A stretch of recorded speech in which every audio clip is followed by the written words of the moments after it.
ಅವರೇ ಹೇಳ್ತಾ ಇದ್ದಾರೆ, ಅಂದ್ರೆ ನೀರು ಬಿಡಲಿಲ್ಲ ಅಂತಂದ್ರೆ ಇಟ್ಕೊಂಡು ಏನು ಮಾಡ್ತಾ ಇದಾರೆ ಅಂತ ಅಸದುದ್ದೀನ್ ಓವೈಸಿ ಹೇಳ್ತಾ ಇದ್ದಾರೆ.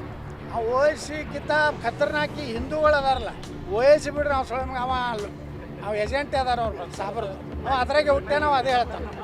ಆದ್ರೆ ಓವೈಸಿಗೆ ಹುಟ್ಟದಂಥವ್ರು ಹಿಂದೂಗಳು ಅದಾರಲ್ಲ, ನಾನು ಅಯೋಗ್ಯ ನಮ್ಮ ಮಕ್ಕಳಿಗೆ ಹೇಳ್ಬೇಕಾಗಿ ದಾಳಿ ಆಗ್ತಾ ಇದೆ ಸರ್,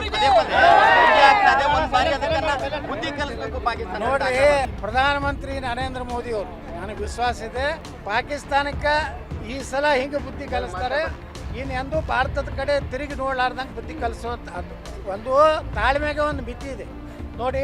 5 ಇದನ್ನು ಮೊನ್ನೆ ಏನು ನಮ್ಮ 28 ಜನ ಹತ್ಯೆ ಆದಮೇಲೆ ಏನು ನಿರ್ಣಯ ತೊಗೊಂಡಾರ, ನೀರು ಬಿಡುದಿಲ್ಲ ಅಂದಿದ್ದು.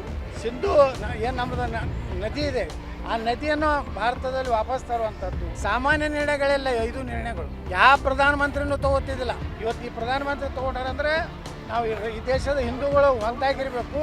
ಇಲ್ಲಿ ಒಳಗಿರುವಂಥ ತಾಯಿಗಂಡ್ರು ಏನದಾರಲ್ಲ, ಅವರು ಯಾವಾಗ ಬೇಕಾದಾಗೂ ಅವ್ರಿಗೆ ಮುಸಲ್ಮಾನರಿಗಿಂತ ಅವ್ರ 1000 ಪಟ್ಟು ತಾಯಿಗಂಡ್ರು ನಮ್ಮ ಹಿಂದೂಗಳ ಒಳಗೆ ಅದಾರ ಕೆಲವು ಮಂದಿ.